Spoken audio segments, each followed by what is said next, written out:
오늘 우리에게 주시는 하나님의 말씀 다 같이 보도록 하겠습니다. 구약성경 열왕기상 14장 22절로 15장 8절까지의 말씀입니다. 제가 가지고 있는 구약성경 540면부터 있습니다. 열왕기상 21절로 15장 8절까지의 말씀, 오늘 르호보암과 아비암 왕에 대한 말씀 함께 나누고자 합니다. 14장 21절로 15장 8절까지의 말씀 저와 여러분들이 한 절씩 교독드리도록 하겠습니다. 솔로몬의 아들 르호보암은 유다 왕이 되었으니 르호보암이 왕위에 오를 때에 나이가 41세라. 여호와께서 자기 이름을 두시려고 이스라엘 모든 지파 가운데서 택하신 성읍 예루살렘에서 17년 동안 다스리니라. 그의 어머니의 이름은 나아마요 암몬 사람이더라.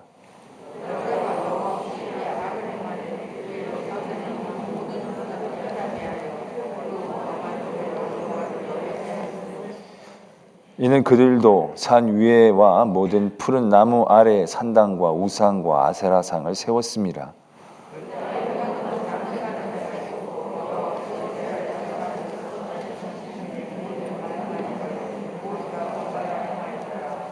르호보암 왕 제5년에 애굽의 왕 시삭이 올라와서 예루살렘을 치고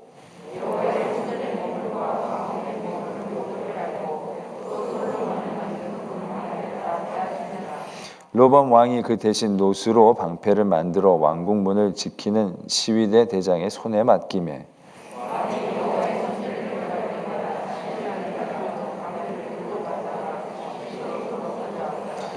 르호보암의 남은 사적과 그가 행한 모든 일은 유다 왕 역대 지략에 기록되지 아니하였느냐. 르호보암이 그의 조상들과 함께 자니 그의 조상들과 함께 다윗성에 장사되니라. 그의 어머니의 이름은 나아마요 암몬 사람이더라. 그의 아들 아비암이 대신하여 왕이 되니라.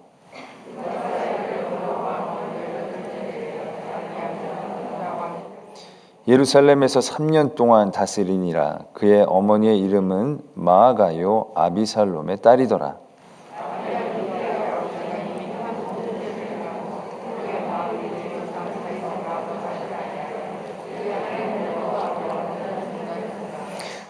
그의 하나님 여호와께서 다윗을 위하여 예루살렘에서 그에게 등불을 주시되 그의 아들을 세워 뒤를 잇게 하사 예루살렘을 견고하게 하셨으니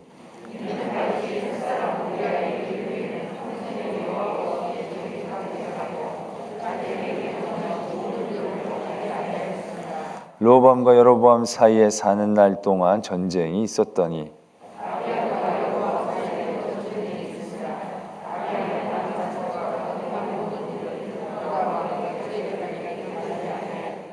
함께요.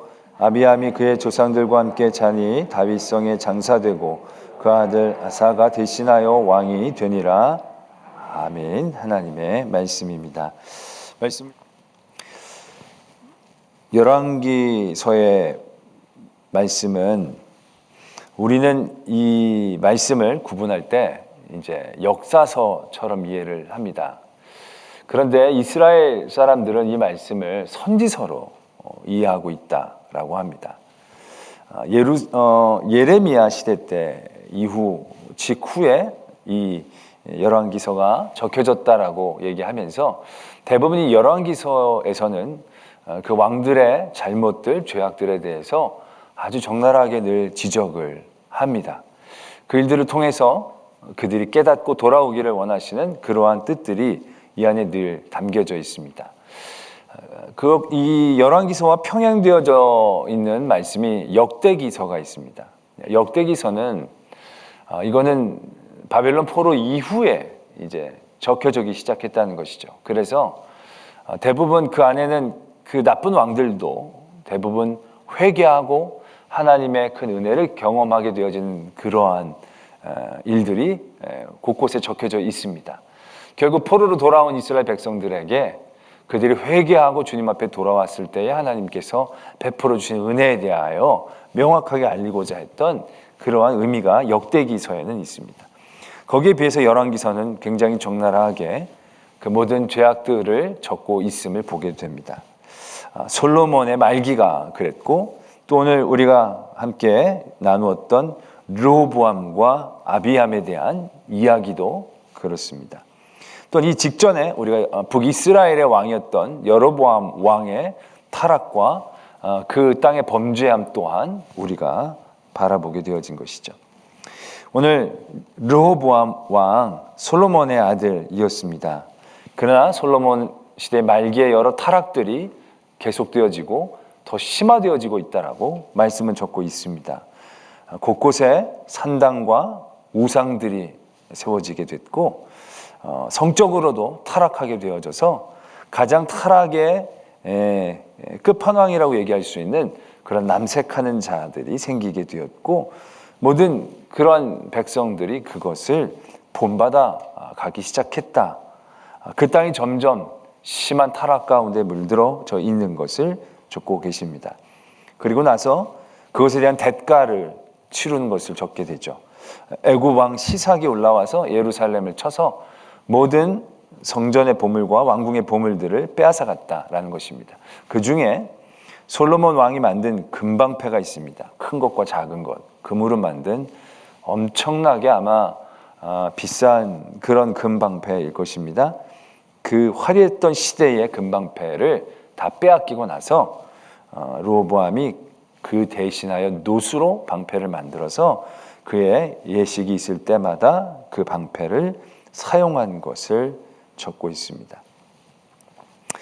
이어서 아비암이라는 그 르호보암의 아들이 왕이 되어지는데 이 왕 또한 그 아버지의 길을 따라갔다라는 것입니다. 그래서 그 땅에 참으로 힘들고 어려운 일들이 있었지만 하나님께서 다윗과 했던 약속으로 인하여 그 땅이 또 하나님의 긍휼하심 가운데 있다라는 것을 오늘 말씀은 적고 있습니다. 늘 그러한 고민들을 많이 하게 됩니다. 왜 나쁜 건 그렇게 빨리 배울까? 나쁜 건 가르치지 않아도 어떻게 그렇게 잘할까? 애들도 보면 영어, 수학 이런 건 정말 학원도 많지 않습니까? 그래서 엄청나게 가르쳐도 엄청나게 못해요. 그렇죠? 엄청나게 돈을 쏟아부어도 정말 어떻게 저렇게 안 될까 싶을 정도로 안 돼요. 그런데 핸드폰 하나를 쥐어주면 학원도 안 다녔는데 그 안에서 무궁무진한 걸 만들어내요. 참 희한하죠? 그 좋은 공부는 앉아서 하라고 하면 10분도 앉는 게 쉽지 않은데 핸드폰 하나를 잡으면 죽어도 안 일어나요. 죽어도 안 일어나요. 참 희한하죠, 애들이. 그리고 좋은 말은 막 가르쳐도 수백 번 가르쳐도 쉽게 입에 정착하지 않는데 욕은 어디 가서 그렇게 잘 배우는지 참 희한해요. 한 번만 들으면 귀에 쏙쏙 박히나 봐요. 그걸 그렇게 잘해요. 우리의 모든 나쁜 짓들은 배우는 곳이 따로 없어요. 그냥 가르치고 심혈을 기울여서 하는 곳이 별로 없어요. 뭐 교도소에 가면 가르친다고는 하지만 뭐 거기까지 가서 배울 건 아니고요. 거기 간다는 건 이미 익혔다는 얘기니까 특별히 참으로 희한한 일이다라는 생각을 하게 됩니다. 죄라는 게 어떠한 매력이 있길래, 죄라는 것이 어떠한 힘이 있길래 그럴까라는 고민들을 해보게 됩니다. 그러면서 생각하게 되어지는 건요, 죄는 관용성이 많아요. 무슨 얘기냐면 죄를 짓다라는 것이 갖고 있는 원어적인 의미가 뭐냐면 관역에서 벗어나다라는 뜻입니다. 그러니까 반대로 죄가 안 되는 건요, 그 관역에 딱 명중시키는 것입니다. 그럼 죄가 안 되는 건 관역에 명중한 것 하나예요. 그런데 그 관역을 벗어나는 건 무궁무진하잖아요. 여기다 써도 되고 저기다 써도 되고 아무 데나 써도 되니까 이 죄라는 것은요, 관용성이 많아요. 조금만 우리가 해해져도요, 금방 그쪽으로 해해질 수밖에 없는 거예요.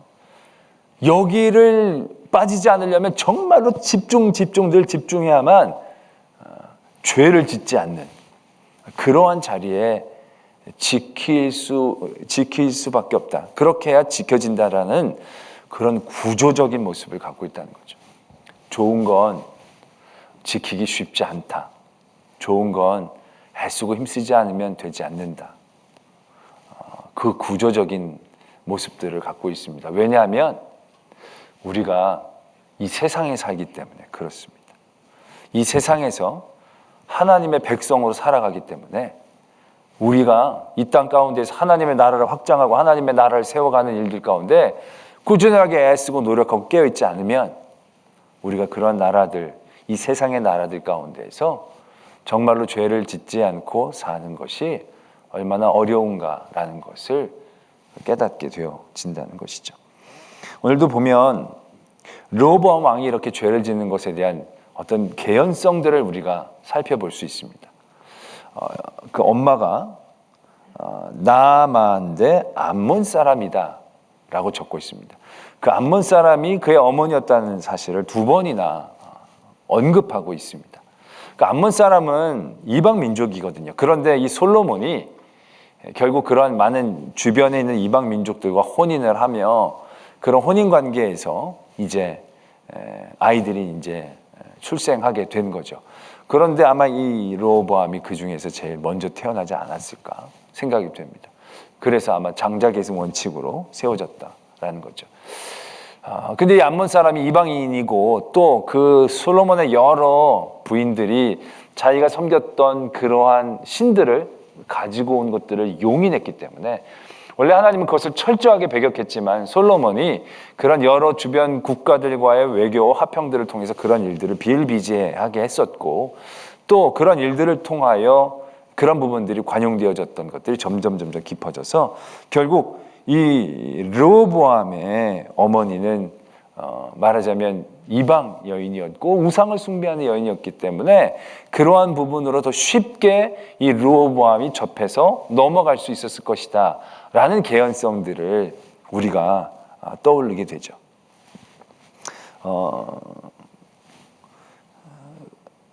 충분히 그렇게 생각할 만한 부분입니다. 그런데 이게 완벽하게 그렇게 해석이 되지 않는 거예요. 왜냐하면 그렇게 부모의 부분들이 중요하다고 한다면 정말로 믿음이 좋은 부모들 밑에서 자라난 자녀들이 그 믿음을 제대로 잘 지켜나가느냐? 딱히 그렇지 않거든요. 성경에서 보면 우리가 솔로몬을 봐도 그래요. 솔로몬이 굉장히 믿음이 좋은 사람이죠. 근데 다윗의 아들이니까요. 그래서 결국 솔로몬이 나중에 어떻게 됩니까? 여러 가지 일들로 타락하게 되어지지 않습니까? 또 성경에서도 보면 왕들 중에 믿음이 좋은 왕으로 히스기야를 들고 있습니다. 히스기야가 정말로 믿음이 좋은데 히스기야의 아들이 제일 믿음이 안 좋은 왕이라고 얘기하는 그 므낫세거든요. 이 참 그런 개연성들이 있는 듯하지만 별로 없는 게 아닌가라는, 나쁜 건 개연성이 있고 좋은 건 개연성이 없게 되어지는 것인가, 우린 그러한 생각들 해보게 되어집니다. 우리가 믿음의 가문들이 대단히 중요한 것으로 여겨지죠. 믿음이 몇 대냐. 그래서 좋은 믿음을 그 가문에서 이어나가는 것들을 우리가 심심치 않게 봅니다. 그래서 그런 부분들이 굉장히 귀한 영향력들이 있다라고 우리는 생각하게 됩니다. 물론 있겠죠. 그러나 그런 가운데에서도요, 그것이 조상의 덕 때문은 절대 아니다라는 것을 아셔야 하는 것입니다. 조상의 덕이 아니라 결국 그때 그 믿음의 사람들의 선택과 하나님을 향한 집중, 그것이 선행되지 않으면 그 믿음을 지켜나갈 수가 없는 거죠. 아무리 엄마가 암몬 사람이 아니라 더 심한 사람이라 할지라도 그가 하나님 앞에 서려고 애쓰고 노력했다라고 한다면 그의 믿음은 지켜낼 수 있을 것입니다. 근데 그러한 노력과 애씀과 도전들이 그의 삶에 없었다라는 얘기죠. 아까도 말씀을 드렸지만 죄에는 더 쉽게 빠져듭니다. 그래서 더 그 앞에서 우리가 깨어 하나님 앞에 간절함으로 있지 않으면 그 중심을 지키기란 쉽지 않습니다. 그 지혜로운 솔로몬도 끝까지 그 중심을 지킨 것이 아니지 않습니까? 우리는 뭔가 해놓은 것이 우리의 믿음을 다 붙잡을 수 있을 것처럼 생각합니다. 내가 여태까지 믿어왔던 믿음의 경륜이 내 믿음을 지켜낼 거라고 생각을 합니다. 내가 얼마나 많이 헌신을 했던가, 그런 헌신들이 나를 아주 자동적으로 나의 믿음을 지켜줄 수 있을 거라고 생각을 합니다. 그런데 그런 게 아닙니다. 여태까지 살아온 모든 길들이 나의 믿음을 얼마나 지켜줄 수 있는가, 그건 내가 오늘 얼마나 하나님 앞에 늘 깨어있으려고 노력하는가, 거기에 달려있지 않는가라는 생각들을 해보게 됩니다. 이게 뭐 100% 맞다라고 얘기할 수는 없습니다. 워낙 믿음과 신앙의 모습들은 다양하니까요. 그러나 이렇게 많이 죄 가운데 타락하고 있는 모습들 가운데 우리가 정말로 살펴보아야 될 건 엄마가 누구냐, 아빠가 누구냐, 얼마나 믿음의 자리에서 있었느냐, 성전이 거기 있느냐 없느냐, 거기에 있는 게 아니라 그가 얼마나 하나님 앞에 열심으로 깨어 있으려고 했는가. 낮에도 말씀을 드렸지만 죄는 우리가 눈물 흘리게 하려고 하지 않습니다. 눈물을 흘리게 되는 순간 죄의 손에서 그들이 벗어나게 될 때가 많으니까 죄는 우리를 더 지혜롭게 하죠. 덜 손해보게 하는 생각들을 하게 하고, 죄는 우리로 더 화나게 하죠. 죄는 우리로 더 눈을 밝게 만드는 힘과 특징, 유혹이 있는 겁니다. 그 가운데 정말로 눈물을 흘려야 될 그 자리에서 눈물을 흘려야 하는데, 눈물을 흘리며 우리의 영혼을 씻고 하나님을 바라봐야 하는데, 이제 그 자리를 지켜내지 못한다고 한다면 이렇게 타락하는 순간은 그렇게 오래 걸리지 않는 것을 오늘 우리가 발견하게 된다는 것이죠. 그러면서 우리가 생각합니다. 이제 르호보암이 하나님의 말씀을 안 듣고 하나님 잘 섬기지 않고 이렇게 타락하고, 그래서 애굽 왕의 공격을 받아서 다 빼앗겼다. 우리는 이렇게 구도를 이해할 때가 많이 있습니다. 그러니까 하나님 안 믿었으니까 이런 벌을 받았다, 이제 이렇게 얘기를 합니다. 그러면 하나님 잘 믿었던 히스기야나 요시야 왕은 이런 곤경이 없었을까요? 그렇지 않습니다. 히스기야 때는요, 그 어느 왕 때 경험하지 못했던 아주 압도적인 세력에 의한 공격을 당하게 됩니다. 우리가 잘 아는 그 아수르의 공격을 받게 되죠. 그 공격으로 인해서 예루살렘 하나 놔두고는 초토화가 된 겁니다. 모든 나라가 풍비박산이 났습니다. 그 아수르의 손에서 견뎌낼 수가 없는 겁니다. 요시야 왕도 전쟁에 나갔다가 전사합니다. 하나님 잘 믿는 왕들이 다윗처럼 늘 승승장구해야 하는데 그렇지 않다는 겁니다. 우리가 이제 열왕기서를 읽다 보면 이제 그런 식으로 생각합니다. 하나님 잘 믿으면 문제가 없고, 하나님 잘 안 믿으면 이렇게 문제가 생기고 곤란을 당하고, 하나님 잘 믿으면 문제도 없지만 문제가 있다가도 극복이 되어지고, 우리는 이렇게 굉장히 단순한 도식으로 이걸 생각합니다. 그런데 그렇게 단순한 도식만으로 우리가 이 말씀을 이해하게 하는 것은 결국 그런 모든 일들 가운데 우리가 하나님 더 잘 믿고 하나님에게 집중하려는 뜻 가운데서 그렇게 적고 있는 것이지, 내면은 그런 모든 것들이 이렇게 단순하게 되어지는 것이 아님을 깨닫게 한다는 것이죠. 더 굉장히 중요한 것이 있습니다. 단순히 믿고 안 믿고의 문제가 아닌 겁니다. 오늘 르호보암이 이런 공격을 당합니다. 나라를 빼앗긴 거 아니에요. 그냥 좀 보물, 전쟁에 져서 전리품 빼앗긴 것들은 여러 왕들에게 대부분 다 있었어요. 다 빼앗긴 거예요. 그런데 문제는 여기에서부터 달라지는 거죠. 르호보암이 어떻게 합니까? 다 빼앗겼어요? 그럼 완전히 그래서 놋방패를 만들었어요. 너무 초라해지죠. 나라가 이제 쇠락하는 게 보입니다. 하나님 안 믿었으니 이렇게 되는구나. 하나님 안 믿었으니까 이렇게 되느냐를 보는 게 중요한 게 아니고요. 거기서 르호보암이 어떻게 나왔는지를 우리가 봐야 되는 거예요. 그렇게 애굽의 시삭이 와서 그런 큰 어려움과 공경에 처하고 난 다음에 르호보암이 해야 될 바른 행동은 뭡니까? 금방패가 빼앗겼으니까 내 예전할 때 방패는 있어야 되고, 그러니까 노수로 대신 만들어서 채우자, 좀 불쌍해 보이게 이렇게 하자. 그게 아니거든요. 어떤 제도적인 부분들을 이렇게 구비하고 그것들을 다시금 채워나가는 그런 게 중요한 게 아닌 거거든요. 르호보암이 그 자리에 서야 할 것은 하나님 앞에 자복하고 무릎 꿇고 울었어야 되는 거죠. 방패가 중요한 게 아니죠, 지금. 그런 일들 가운데 정말 하나님께로 돌아가는 일들이 있었어야 하는 거죠. 근데 르호보암은 그게 없는 겁니다. 히스기야는 아수르가 그를 공격해 옵니다. 그 공격에 대비해서 여러 가지의 준비들을 해놓습니다. 이 히스기야의 터널이라고 그 물 수자원도 확보를 하고 여러 가지 준비를 해놓습니다. 그러나 그럼에도 히스기야가 그런 아수르의 공격 가운데서 보였던 가장 핵심적인 모습은 하나님 앞에 가서 무릎 꿇고 기도한 거죠.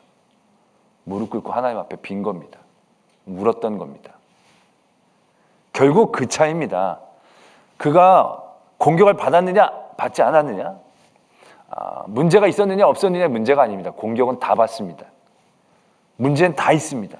하나님을 믿는 사람이나 믿지 않는 사람이나 그런 삶의 자리는 다 있습니다. 아무리 잘 믿어도 아무런 공경과 어려움이 없는 사람은 아무도 없습니다. 다윗이 잘 믿었지만 다윗의 삶의 자리에서 어려움이 없었습니까? 어려움이 있었습니다. 오히려 솔로몬이 어려움이 없다면 없었던 거죠. 다윗도 있었습니다. 아브라함도 있었고요. 이삭도, 야곱도, 요셉도 삶의 어려운 자리들이 다 있었습니다. 근데 믿음의 사람의 힘은요, 잘 믿어서 그런 게 없다, 있다가 아닙니다. 그런 삶이 있을지라도 그 믿음으로 그 안에 하나님께 집중하는 일들을 만들어내는 거죠. 좋은 일이 있을 때도 하나님께 감사하는 집중함으로, 힘들고 어려운 일이 있을 때는 또 하나님을 간절히 붙잡는 그 집중함으로 있었던 것이죠. 그게 큰 차이점이다라는 겁니다. 배경이나 환경이나 그의 처한 상황이 얘기해 주고 있는 게 아닙니다. 그런 상황은 누구에게나 다 있는 건데, 그런 상황에서 그가 무릎을 꿇느냐 아니면 노방패를 만드는 걸로 대체를 하느냐의 차이인 것입니다. 결국 그가 얼마나 하나님 앞에 깨어있느냐, 그게 대단히 중요한 부분입니다. 그리고 나서 아비암의 왕에 대한 얘기를 합니다. 아비암 왕은 온전하지 못했다 이렇게 적고 있습니다. 역대서에 보면 그래도 르호보암보다는 좀 나은 것처럼 적혀져 있지만 열왕기서는 냉정하게 적고 있습니다. 그러나 그럼에도 불구하고 그 땅 가운데에 하나님의 은혜가 있었다라는 것입니다. 어떤 은혜냐? 다윗으로부터 경험한 은혜인 거죠. 다윗이 하나님 앞에 잘했기 때문에 조상덕을 보는 것처럼 적혀 있는 것으로 우리가 보여집니다. 그러나 조상덕이 아닙니다. 다윗이 잘했기 때문이 아닙니다. 오늘 말씀에도 보면 다윗이 햇사람 우리아의 일 외에는 평생 여호와 보시기에 정직하게 행했고, 정직하게 행한 건 하지만 완벽한 건 아니죠. 죄를 범했던 부족한 한 사람이었을 뿐입니다.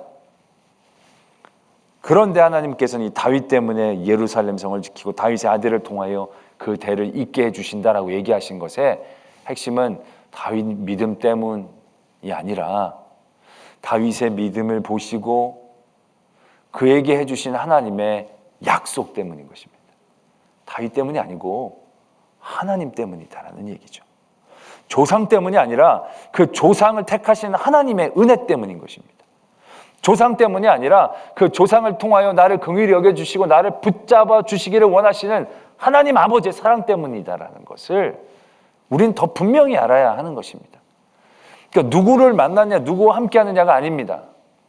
과연 내가 얼마나 하나님과 함께 하느냐, 함께 하지 않느냐의 문제인 것이죠. 하나님이 해주시는 약속 때문에 이런 일들이 그들에게 주어지는 것입니다. 다윗의 선행의 유효기간이 길어서가 아니고 다윗을 기쁘게 받아주시고 그래서 약속해 주신, 솔직히 다윗이 정말로 잘했던 왕이긴 하지요. 그런 사람이 없죠. 그러나 그가 받을 만큼, 그 때문에 그의 후손들이 누릴 만큼 그렇게 굉장한 일들을 다윗이 했는가? 다른 사람의 영혼까지도 구원할 만한 그러한 선행이 어디 있습니까? 자기 하나의 영혼도 구하지 못하는 게 우리의 선행인데 내 선행으로 누구를 구할 수 있습니까? 우리가 뭘 잘하면 전생에 뭘 어떻게 했다는 둥, 조상이 뭘 어떻게 했다는 둥 얘기를 많이 하죠. 누구의 덕으로 누구를 살릴 수 있는 것이 뭐가 있습니까? 내가 뭔데? 내가 얼마나 잘해야 누구를 내 의로, 내 선으로 살려낼 수 있겠습니까? 내가 진짜 세상을 채울 만한 의를 쌓아도 내 죄를 해결하지 못하는데, 그런 나의 일들을 바라보시고 하나님이 약속을 해주시는 거예요. 그래서 다윗이 얘기하잖아요. 내가 무엇이건데 내게 이런 약속을 해주십니까? 다윗이 내가 하나님의 성전을 짓겠다고 했는데 못 짓게 하시면서 하나님이 내가 너의 아들을 너의 후손으로 대를 이어 왕이 되게 하겠다.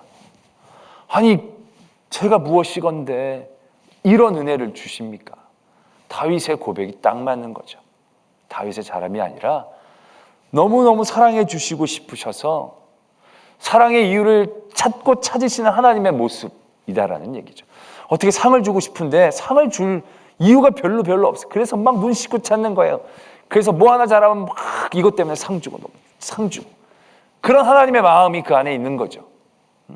우리가 완벽하고 잘해서 상을 준다라고 생각하셨더라면 우리 가운데 상 받을 사람이 누가 있습니까? 다 벌받아 죽을 수밖에 없죠.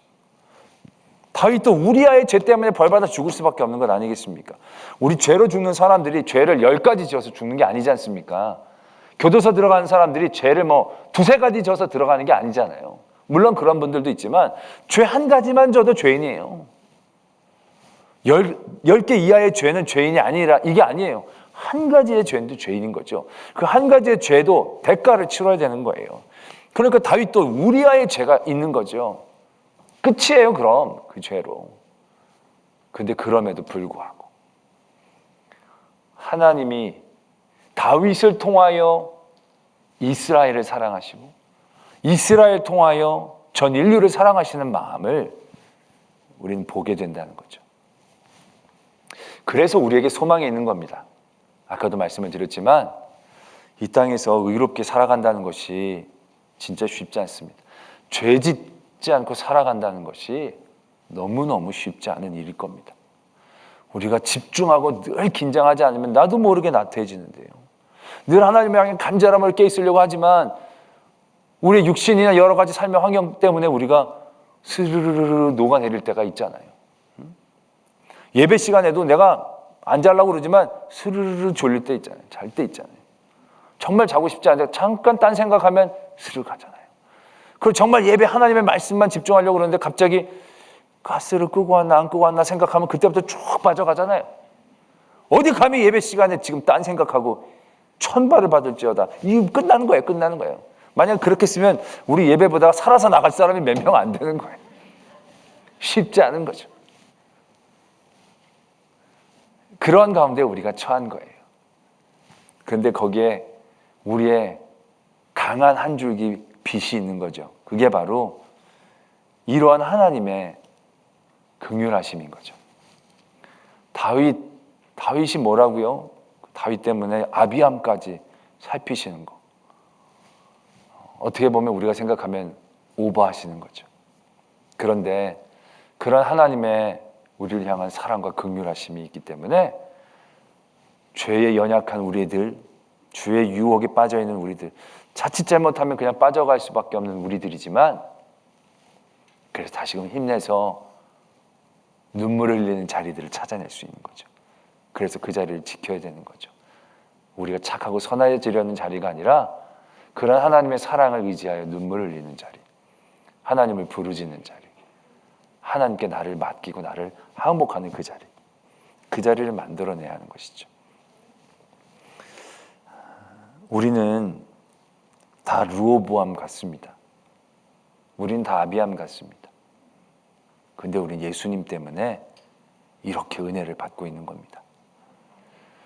그래서 우리가 하나님 잘 믿고 예수님 잘 믿으면 문제 없고 걱정 없고 근심 없고 그런 구도로 생각하시면 안 되고요.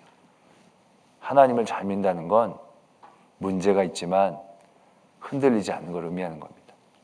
어려움이 있지만 세상 것으로 울지 않고 하나님을 향해 우는 것을 의미하는 거죠.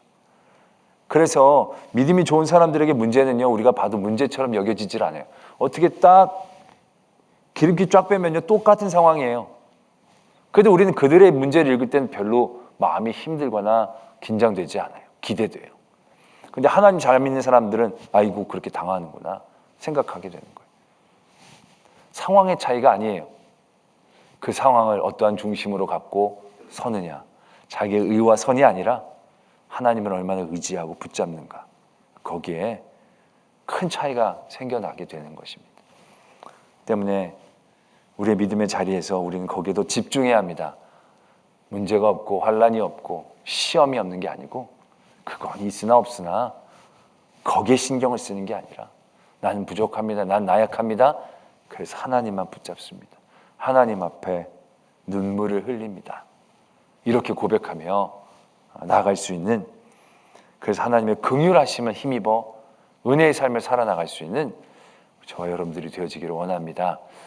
우리 오늘 권사님들 또 앞으로 더 귀한 하나님의 은혜 가운데 있을 줄로 믿습니다. 힘들고 어려운 믿음의 여정들 잘 달려오셨습니다. 권사 됐다고 단번에 문제가 없고 힘이 없고 문제가 없고 고난이 없는 게 아닙니다. 다 있을 겁니다. 그러나 이제는 더 굳은 믿음으로, 믿음의 용사로 귀한 하나님의 은혜를 누리시는 우리 권사님들, 모든 성도님들 되어지기를 축원합니다.